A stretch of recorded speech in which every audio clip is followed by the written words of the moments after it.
49 అంటే సంతానం, 49 అంటే సంతోషం. 39 ఆంధ్రప్రదేశ్ తెలంగాణ. రమగారు, బియ్యానికి డబ్బులకి సంబంధం ఉందంటారు. ఎలా రమ్మగారు? నాకు అసలు అర్థమే కాదు ఆ విషయం. అంటే బియ్య బస్తాకి బ్యాంక్ బ్యాలెన్స్కి అంతేనా? అంతే అంతే. జనరల్గా మన డబ్బులు అంటే అదే బియ్యమనా? ఇదే మన సంబంధం అంటే మన డబ్బులు అంటే బ్యాంక్ బ్యాలెన్స్. అవును, అంతే కదా. ఇప్పుడు బ్లాక్ మనీ ఉండే వాళ్ళకి బియ్య బస్తాలకి కందిపప్పుకి వాటికి ఏం ఆలోచించుకుంటారు వాళ్ళు? మనలాగా ఇలాగ వేతన జీవులు జీతాల మీద ఉండేవాళ్ళు, చిన్న చిన్న బిజినెస్లు వాళ్ళు, మనందరికీ ఎలా ఉంటుందంటే ఎప్పుడు కాస్త బ్యాంకులో డబ్బులు ఉండాలి, గబుక్కున అవసరం అయితే ఎక్కడికైనా డెబిట్ కార్డు పెట్టుకోలేదు ఏదైనా కొనుక్కోవటానికి అలా చూసుకుంటాం. అవును. సాధారణ వేతన జీవులందరి వ్యవహారం ఇలాగే ఉంటుంది. బ్యాంక్ బ్యాలెన్స్ ఉంటే ఒక ధైర్యం. కబుక్కుని ఏదైనా కొంప ఉనిపోతే, అనారోగ్యాలు వచ్చినా, ఏదైనా యాక్సిడెంట్లు అయినా, ఏదైనా అనుకోని ఖర్చు వచ్చినా, సడన్గా పెళ్ళిళ్ళు కుదిరినా, ఇల్లు ఏదైనా బేరానికి వచ్చి కొనుక్కోదలుచుకున్నా మనకు బ్యాలెన్స్ ఉండాలంటారు. దీనికి బియ్యానికి ఒక అవినాభావ సంబంధం ఉంటుంది. పాత రోజుల్లో చెప్పేవాళ్ళు చేయాలి. మనం బియ్యం కొలిచే పాత్రలు ఉంటాయి.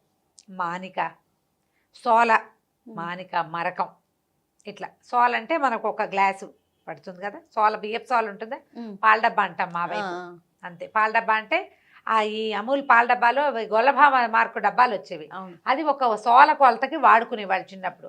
ఇప్పుడు స్టీల్ డబ్బాలు వచ్చినా గ్లాసును కూడా పాల డబ్బాడు అంటమే మాకు అలవాటు. హార్లిక్ సీసాల కొలతలాగా మేము ఆ వైపంతా పాల డబ్బాడు అనే చెప్తాం. ఆ డబ్బా ఒక సోల. తర్వాత దానికంటే దానికి త్రిబుల్ ఉండేది మానిక, అంత ఉంటుంది. తవ్వ అంటారు, తవ్వెడు బియ్యం, అడ్డెడు తవ్వెడు, ఇలాంటి పాటలు చెప్తారు. అడ్డెడు బియ్యం, తవ్వెడు బియ్యం అని చెప్పుకుంటాం. ఇక్కడ నుంచి పెద్దది ఉంటుంది. ఈ డబ్బాతో 14 డబ్బాలు మరకం అంటారు, మానిక. కాదు రమ్మగారు, మామిడికాయ పచ్చడి చేసేటప్పుడు కొలుస్తారు, దాంతో కారం అని అట్లా మెజర్మెంట్స్ వాడుకుంటాం. ఈ పెద్దది ఇది మరకం. ఇది ఒడ్లు కొలిచేది. సాధారణంగా బియ్యాలు కొలవరు, దాంతో ఒడ్లు కొలుస్తారు. ఎప్పుడు ఈ పాత్రని తిరగేసి పెట్టకూడదంటారు. తిరగపడకూడదు. బియ్యం కొలిచే డబ్బాని, అంటే బియ్యమే మన జీవితానికి ఆధారం. అన్నాత్ భవిష్యత్తు జీవాని అని అలాంటి ఒక వాక్యం ఉంది. అన్నం నుంచే జీవులు పుడతాయి. జీవం ఎక్కడి నుంచి పుడుతుంది? ఆహారం నుంచి. దేని నుంచి బతుకుతుంది అది? ఆహారంతో. మన ఆహారం ఏది? బియ్యం, అన్నం. దానికి ఆధారం బియ్యం. ఇప్పుడు ఒడ్లు ఉంటాయి. ఒడ్లు మనకి ధైర్యాన్ని ఇస్తాయి రైతులకి. ఒక పెద్ద గిడ్డంగి నిండా దీని నిండా ఏమంటారంటే అప్పుడు పోసుకునే వాళ్ళు పాతరలో ఒడ్లు ఉండేవి. తర్వాత ఏమో పురి కట్టేవాళ్ళు. పురి తెలుసా మీకు? తెలుసండి. ఇలా చుట్టూతా వడ్లతో గడ్డితో కట్టి లోపల ధాన్యం పోసుకునేవాళ్ళు. అది మనకి ధైర్యాన్ని ఇస్తుంది. 2 గంపలు, ఓ 10 బస్తాలు ఇవి ఉన్నాయి. వీటితోటి సంవత్సరం వెళ్ళిపోతుంది. అవసరమైతే 2 అమ్ముకుని ఖర్చుకు డబ్బులు తెచ్చుకోవచ్చు. మిగిలిన ఒడ్లు అన్నానికి లోటు లేదు. అన్నం ఉంటే చింతకాయ పచ్చడి వేసుకుని తింటాం. మెయిన్ ఉండాల్సింది బియ్యం కాదు, బేసిక్ థింగ్ అన్నమే కదా.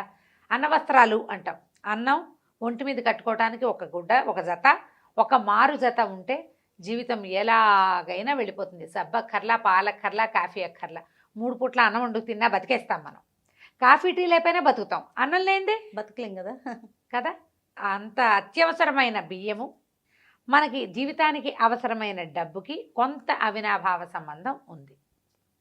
ఈ మానికలు మరకాలు తిరిగేస్తే లక్ష్మీదేవి ఉండనొల్లదు, వెళ్ళిపోతుంది అని చెప్తారు. వెళ్ళిపోతుంది, ఆవిడకి ఇష్టం ఉండదు. అది నిలువుగా పెట్టిందనుకో కొలవడానికి సిద్ధంగా ఉన్నట్టు. అంటే కొలిచేందుకు మన దగ్గర ఒక పదార్థం ఉన్నట్టు కదా. ఉన్నది అనే ఒక పాజిటివ్ వైబ్రేషన్ కోసం దాన్ని నిలబెట్టే ఉంచుకుంటాం బోర్లేయకుండా. బియ్య బస్తాని మొత్తానికి ఖాళీ చెయ్యం. అవును, అడుగును కొంచెం బియ్యమైనా ఉంచుకుంటాం. కొత్త బస్తా వచ్చేదాకా దీన్ని కదపకూడదు అనుకుంటాం. అంటే మనం బియ్యం పోసేటప్పుడు కూడా ఒకసారి డబ్బాడు బియ్యం కొలిచామనుకో, ఇలా అలవాటు చేసుకోండి. ఇది డబ్బు మిగిల్చే సాధనాల్లో ఇదొక సాధనం. పూర్వకాలం నుంచి వచ్చే అలవాటు. ఈ అలవాటు మనకి చాలా విషయాల మీద ఇంపోజ్ అవుతుంది. ఎలాగంటే చూడు, సింపుల్ విషయం చెప్తాను. నీకు చక్కగా టవల్ మడత పెట్టుకునే అలవాటు ఉంది. నీట్గా మడత పెట్టుకుంటావు, మడత పెట్టి పెడతావు. నువ్వు మడత పెట్టి పెట్టే నీ అలవాటు ఒక టవల్లోనే ఎందుకు ఉంటుంది? అన్నిటికీ అదే. ప్యాంటు మడతావు, చొక్కా మడతావు, దుప్పటి మడతావు, అన్నీ మడుస్తావు. అన్నీ నీకు చక్కగా ఉంటాయి. వెనక్కి దాచిపెట్టే అలవాటు ఒకదాని మీద ఉండదు. ఒకదాని మీద ఉంటే అన్నిటి మీద ఇంపోజ్ అవుతుంది. అందుకని బియ్యం సోలెడ్ పోసుకున్నాం అనుకో గిన్నెలో, ఒక చిటికి వెనక్కేసుకోవాలి.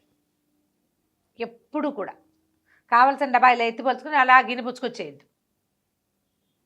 కందిపప్పు 2 స్పూన్లు వేసావు, 2 చిన్న మనం ఇప్పుడు పెట్టుకుంటున్నాం కదా కప్పులు లాంటివి, మెజర్మెంట్స్ మెజర్మెంట్ కప్స్ వచ్చినాయి అన్నిట్లలోకి. ఆ కప్పు వేసుకునేటప్పుడు 4 గింజలు వెనక్కి వేయండి. డబ్బు ఖర్చు 10,000 నువ్వు ఖర్చు పెట్టదలుచుకున్నావు, 10,000 పట్టుకెళ్ళావు బజార్కి, 9,000 ఖర్చు అయిందనుకో, ఆ 1000 ఉంది కదా అనేది వాడేయదు, ఆ 1000 వెనక్కి వేసుకోండి, మిగిలింది 1000. అర్థమవుతుంది కదా పాయింట్. 1,00,000 ఖర్చు పెట్టదలుచుకున్నాం, 14,000 ఉంటే 14 కూడా కడిగేసేయకూడదు.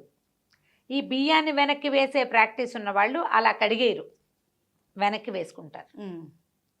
ఇప్పుడు నీకు బియ్యం బస్తాకి డబ్బుకి సంబంధం ఉందా లేదా? 100%. ఎలా ఉంది? మొత్తం కడిగేయకూడదు, ఎప్పుడు ఫుల్గా ఖర్చు పెట్టద్దు, బియ్యం పూర్తిగా వాడద్దు. 4 మెతుకులు తక్కువైతే ఏమీ నష్టం లేదు, ఇంకో బిళ్ళ పెరుగు ఎక్కువ వేసుకుంటాం, ఇంకో గరిటె పులుసు ఎక్కువ వేసుకుంటాం, ఇంకో 2 ముక్కలు కూర వేసుకుంటాం అన్నానికి బదులుగా. ఇట్లా బియ్యాన్ని కనుక మనం జాగ్రత్తగా వాడితే డబ్బు జాగ్రత్తగా వాడడం మనకి చాతొస్తుంది, ఆ ప్రాక్టీస్ అవుతుంది. పూర్వం ఏం చేసేవాళ్ళు అంటే ఏదైనా వస్తువులకి మారకారికి బియ్యమే ఇచ్చేవాళ్ళు, కొసరి తీసుకునేవాళ్ళు.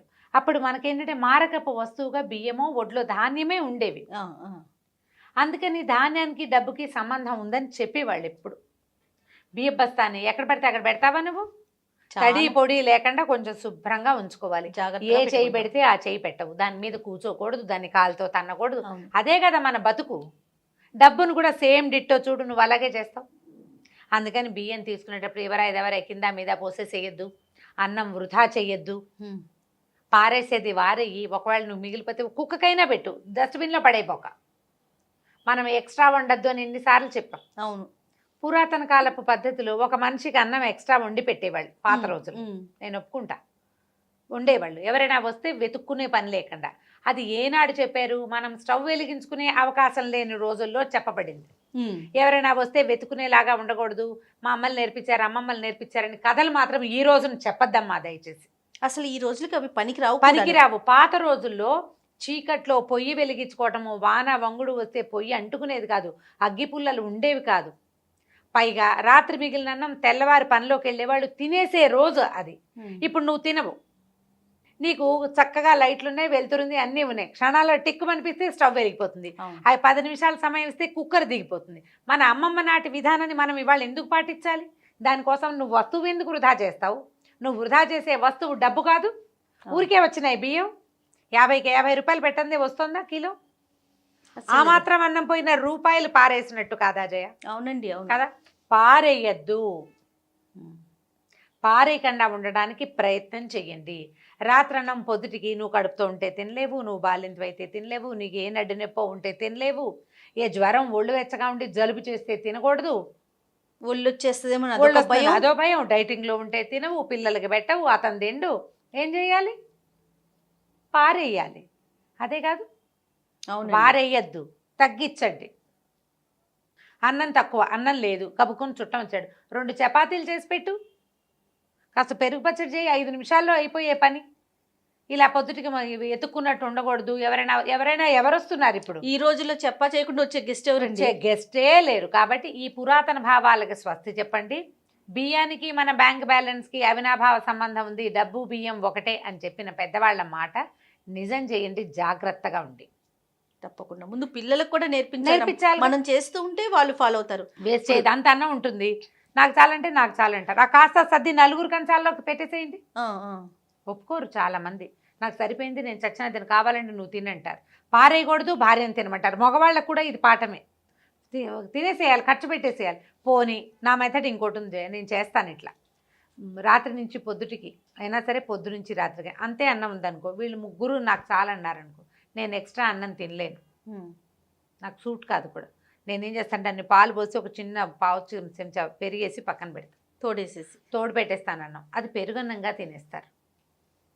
ఇది మాత్రం ఖచ్చితంగా చేస్తూనే ఉంటాను నేను. ఇప్పుడు అంత ఉంటే చెయ్యను, ఇంతే ఉంటే ఖచ్చితంగా ఒక మనిషికి సరిపడా పెరుగన్నాన్ని పాలు పోసి తోడు పెట్టి పెట్టేస్తాను.